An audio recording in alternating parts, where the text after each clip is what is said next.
साल 2025 के खत्म होते होते बिहार के भीतर विधानसभा चुनाव हुए। बिहार विधानसभा हमेशा चर्चा में रहती है इस लिहाज से भी क्योंकि एक तो 243 विधानसभाएं हैं, सबसे बड़ी विधानसभाओं में से एक है। यहाँ के चुनाव पर पूरे देश भर की नजरें रहती हैं। 40 लोकसभा भी हैं। विधानसभा के चुनाव को लोकसभा के चुनाव के परिणाम से जोड़ा जाता है।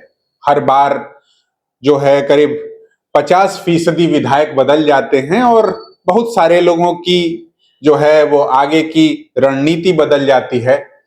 इस बीच जो बिहार विधानसभा का सत्र होगा वो 18वीं विधानसभा कही जाएगी। 10वीं बार मुख्यमंत्री नीतीश कुमार ने गांधी मैदान में शपथ ले लिया है और इस बार जो विधानसभा शुरू होगी वो बहुत हद तक हाईटेक विधानसभा होगी क्योंकि ये देखने सुनने में आ रहा है कि कागज कलम से इतर जो है अब विधायक टैब वगैरह का इस्तेमाल करते हुए सवालों को पूछते हुए नजर आएंगे। मुखिया जी इन सारी चीजों पर बातचीत करने के लिए इनका नया एडिशन भी आने वाला है और पिछले एडिशन के संदर्भ में हमने इनसे बातचीत की ही थी। अभी इस दौरान विधानसभा में भी भटकते हुए जब ये परिसर में मिले थे तब भी हमने इनकी और वीरेंद्र यादव न्यूज जो चलाते हैं उनसे बातचीत की थी, समझने की कोशिश की थी कि परिणाम जो आए वो क्यों आए, किस तरीके से आए। इस बीच जब एक नए सत्र की शुरुआत और नया सत्र हमेशा जो है नए विधायक, नई रौनक, बहुत सारे ऐसे नाम जो कि बियाबां में चले जाते हैं, बहुत सारे ऐसे नाम जिनकी एंट्री हुई है, पहली बार विधानसभा पहुंचेंगे, क्या देख रहे हैं। ऐसे में जबकि अभी तरह तरह की खींचतान, अलग अलग दल अपने तरीके से खुद को सबसे बड़ा दल बनाने की कोशिश में जो है लगे हुए हैं, अग्रसर हैं। 5-6 विधायक पिछली बार एमआईएम के जीते थे, इस बार भी जब जीते हैं तो उनको लेकर के भी एक ऑब्वियस सुबुगाहट, उनका कहना कि हम लोग भाई एनडीए को समर्थन दे रहे हैं, नीतीश कुमार को समर्थन दे रहे हैं। कुछ जगहों पर इस बार कोई एक निर्दल विधायक भी चुन करके नहीं आया। क्या देख रहे हैं? कुछ तो पॉइंटर्स भी आपने बना लिए हैं बातचीत के क्रम में। वो तो रहना ही चाहिए, पॉइंटर तो जरूरी है। ठीक बात। हाँ, ये है, कल से विधानसभा शुरू हो रहा है, विधानसभा सत्र शुरू हो रहा है। सदन नहीं कर सकते हैं क्योंकि 1 तारीख से विधानसभा है, 3 तारीख से विधान परिषद है। ठीक बात। 2 दिन लेट।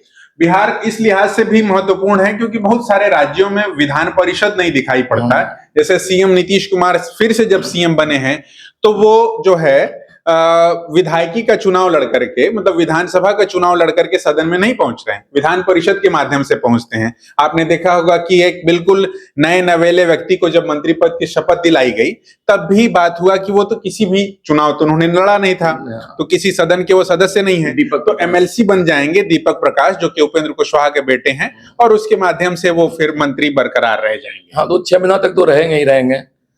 लेकिन हाँ, कल से जो विधानसभा शुरू हो रहा है, विधानसभा सत्र, मुख्यमंत्री की कुर्सी पर तो नीतीश कुमार ही दिखेंगे।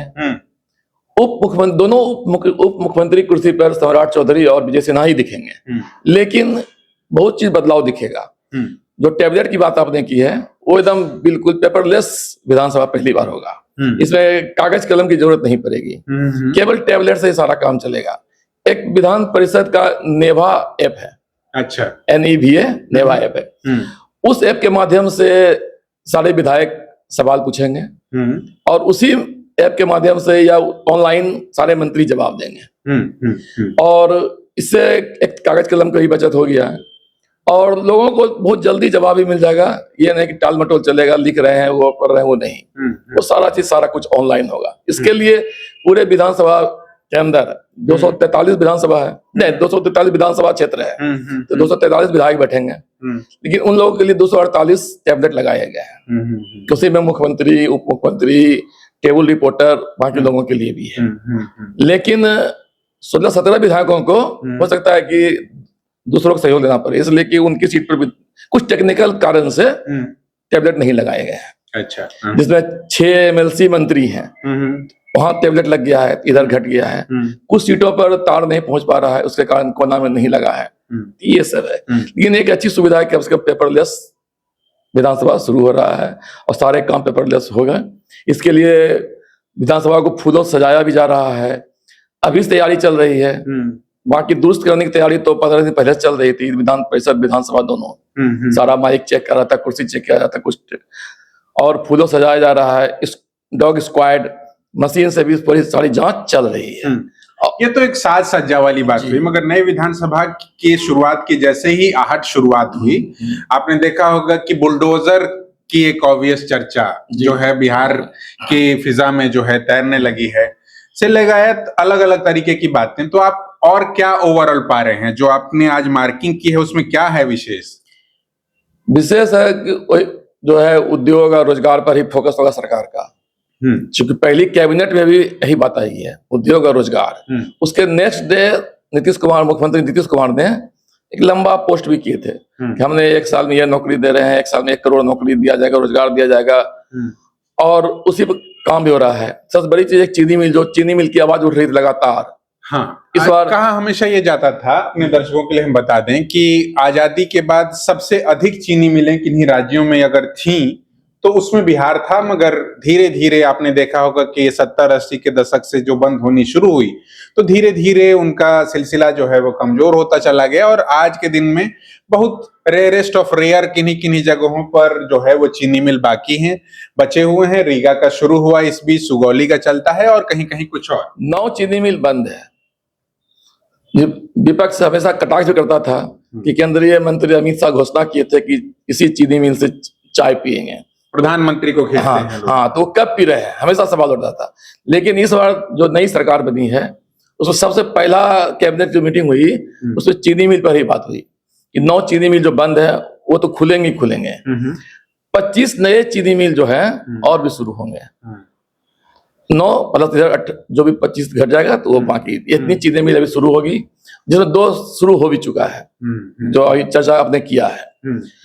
और रोजगार के कैलेंडर बन रहे हैं, जो नीतीश कुमार ने अपने पोस्ट में लिखा है कि कैलेंडर के अनुसार नौकरी दी जाएगी। उसके लिए टाइम बाउंड कर दिया जाएगा कि हर महीना इतनी नौकरी, तक आपको वैकेंसीज क्लियर क्लियर करना चाहिए। 31 दिसंबर तक सबको मांगा गया है और जनवरी से वो लागू हो जाएगा। लोगों के भी मन में विश्वास हो जाएगा कि हमको इतने टाइम बाउंड पे हमको नौकरी लग रही है, नौकरी बहाली आ रही है, इसलिए हल्ला नहीं करना पड़ेगा कि बहाली कब आएगी।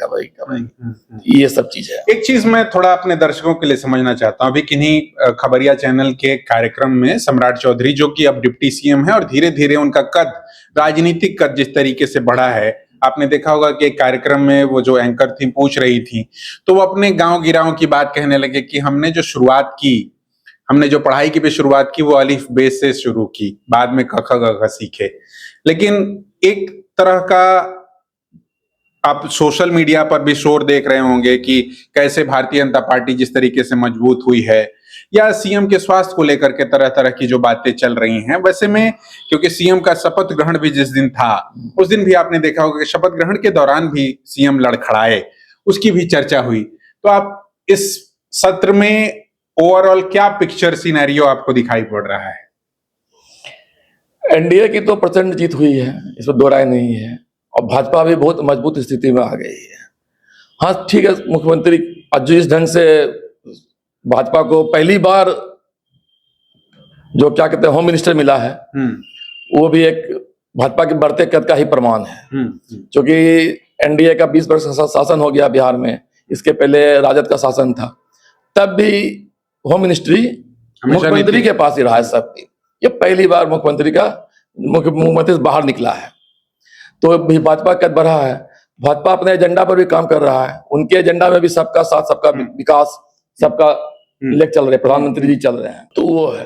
तो माना जा रहा है कि इस बार युवाओं को फोकस किया जाएगा, उसके उद्योग को जोड़ा जाएगा, रोजी रोजगार से जोड़ा जाएगा। हाँ, सुरक्षा पर भी बहुत ध्यान दिया जा रहा है।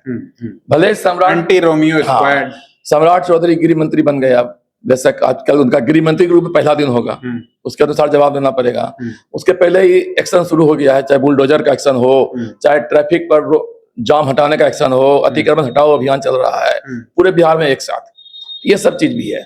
और केवल सम्राट चौधरी ही नहीं, अब विजय सिन्हा को ले लीजिए, जो उप मुख्यमंत्री हैं, कृषि मंत्री रामकृपाल यादव हैं, मंगल पांडे हैं स्वास्थ्य मंत्री, लेकिन सब अपराधी बोल रहे हैं। ये भी हमें समझ में आया कि बाकी और लोगों के पास भी विभाग है, लेकिन फिर भी सारे लोग अपराधियों के खिलाफ ही बोल रहे हैं। क्यों? तो ये क्या है कि अपराध से भी सीरियस अपराध, क्राइम कंट्रोल करना चाहता है, बीजेपी से एजेंडा काम भी कर रही है।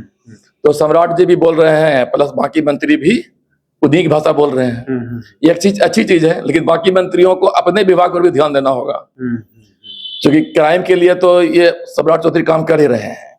अब जैसे उद्योग मंत्री दिलीप जायसवाल हैं, वो भी क्राइम पे बोल रहे हैं, मंगल पांडे भी बोल रहे हैं, रामकृपाल यादव भी बोल रहे हैं। ये थोड़ा सा इस बीच प्रोटोकॉल जो है विपक्ष भी कुछ कुछ कोशिशें, क्योंकि आपने देखा होगा कल जो कि पोलो रोड का आवास है तेजस्वी यादव का आधिकारिक आवास, वहां पर एक तरीके से महागठबंधन के तमाम दलों के नेताओं की बैठक हुई और वहां महागठबंधन के नेता के तौर पर तेजस्वी यादव को चुन लिया गया, जो अब तक राष्ट्रीय जनता दल के विधायक दल के तो नेता थे ही, लेकिन महागठबंधन के भी एक तरीके से अब वो सर्वमान्य नेता। तो इसके इतर आप क्या देख रहे हैं? विपक्षी खेमे में क्या खदबदाहट, क्या सुगबुगाहट, क्या कोशिश? विपक्ष भी तो घेरने के लिए तैयार है सरकार को। इसी के लिए कल एक दिन पहले ही महागठबंधन की बैठक कर तेजस्वी यादव को महागठबंधन दल का नेता चुन लिया गया। इसके पहले राजद की बैठक हुई थी, वहां भी राजद की ओर से अपना विधायक दल का नेता चुना गया। हाँ, इस बार है कि विपक्ष बहुत कमजोर है, किसी तरह इज्जत बची है। 243 का 10% सीट चाहिए नेता प्रतिपक्ष बनने के लिए, 10/24.3 होता है, ये 25 सीट ले आए हैं, नेता प्रतिपक्ष की कुर्सी बच गई। अब इनको इसमें क्या कमजोरी है, कहाँ खामियां हैं, कहाँ चूक हुई है रिजल्ट में, इस पर तो मनन करना ही पड़ेगा, तभी आप घेर सकते हैं। क्योंकि अपर हैंड है आपकी सत्ता पक्ष, वो हर चीज से मजबूत है, इसलिए कि बिजली फ्री योजना है, चाहे 10,000 है, चाहे पेंशन का मामला हो, चाहे मजदूर खाते में 5,000 गया हो, चाहे रोजी रोजगार का टीचर की नौकरी हो, सब चीज से दुरुस्त अपने कर चुका है। इसलिए कर चुका है, तभी उसको रिजल्ट फायदा ही मिला है। सभी लोग मानते हैं कि 10,000 का फायदा सीधा मिला है। अब वो लोग 2 लाख देने के वादा किए हैं, जो प्रशांत किशोर ने घेरा भी था कि इस पर 2 लाख दिलवा दीजिए। तब इस मुद्दे पर भी नेता प्रतिपक्ष को काम करना पड़ेगा कि जहां जहां जनता को फायदा हो उस पॉइंट को उजागर करे। हाँ, अतिक्रमण हटाओ अभियान चल रहा है, तो गरीबों की दुकान ना जाए, गरीबों का घर ना टूटे, इस पर भी नेता प्रतिपक्ष को काम करना पड़ेगा। अगर वो गलत है तो दुकानदारों का कहाँ शिफ्टिंग हो सकता है, वहां के लिए मार्केटिंग कम्प्लेक्स बनाया जाए, कहीं रोजगार का एक ऐसा माहौल बनाया जाए जहाँ वहां लोग अपना रोजगार कर सके, क्योंकि बिहार की व्यवस्था हो। बिहार के भीतर अधिसंख्य आबादी तो गरीब गुरबों की है अभी भी। हाँ, और 2 लाख किनको नहीं मिल रहा है या किनको 10,000 अब तक नहीं मिला है, उस मुद्दे पर भी इनको काम करना पड़ेगा, ताकि उनके हित में, क्योंकि इन्होंने वादा किया था कि हम 30,000 देंगे महिलाओं को, लेकिन वहां तो 2 लाख का वादा है, तो लोग 30,000 देखेंगे कि 2 लाख देखेंगे, तो 2 लाख देखेंगे, तो उस 2 लाख किसको मिल रहा है, नहीं मिला, इस पर लोगों को एक गणित बना के उस सियासत करके उस काम करना पड़ेगा, तभी फिर लोगों के बीच छा पाएंगे। ठीक बात। और क्या है आपके बही खाते में? और तो यही था कि पूरा, हाँ, इस बार 248 जो टैबलेट लगाया गया है, 243 सीट है। अच्छा। लेकिन उस विधानसभा में चूंकि रिजर्वेशन हुआ है, तो 323 सीटें की व्यवस्था है बैठने की, मतलब विधान परिषद से। हाँ, इसका एक गेस किया जा रहा है कि जो नया परिसीमन होगा उसमें बिहार की 323 सीटें हो सकती है उस समय। अभी 243 है, उसको 323 हो सकती है, इसलिए 323 सीटें की व्यवस्था की बैठने की व्यवस्था है विधानसभा में। यही खास जो है, जो आगे का संकेत है। तो बहुत सारी चीजें आगे होनी हैं, आगे जो हो रही हैं उसको अपने तरीके से हम गेस करने की कोशिश करते हैं। कई बार चीजें पकड़ में आती हैं, कई बार नहीं आती हैं। जो सामने दिखाई पड़ रहा होता है, दीवार पर जो लिखी हुई इबारत होती है, उसको पढ़ने की कोशिश, कई बार उसमें राजनेता भी चूक जाते हैं, कई बार हम रिपोर्टर्स भी। मगर हमारी यही कोशिश है, ये कोशिश रहती है कि जो कुछ ग्राउंड पर घट रहा है, जो समीकरण हमारे सामने हमें दिख रहे हैं ग्राउंड पर, उस पर बातचीत की जाए, मुद्दों पर बातचीत की जाए। तो इस बीच जब विधानसभा का एक महत्वपूर्ण सेशन, तो कह ही सकते हैं उसको, सत्र जो है, विशेष सत्र, जिसमें कि सारे विधायक शपथ लेंगे और उसके बाद बहुत सारी चीजें निकल करके आएंगी, तो वो हमने उस संदर्भ में बातचीत की है। नए तरीके से, नए कलेवर में, नए रंगत में बिहार की विधानसभा, 18वीं विधानसभा जिसको कह सकते हैं आप, वो दिखाई पड़ेगी और उस पे जो भी चीजें निकल करके बाहर आएंगी वो हम आप तक पहुंचाते रहेंगे। अभी के लिए फिलहाल इतना ही। फॉलो अप बिहार के लिए मुखिया जी के साथ मैं विष्णु नारायण, बहुत धन्यवाद। Followup.in, like, share and subscribe. www.thefollowup.in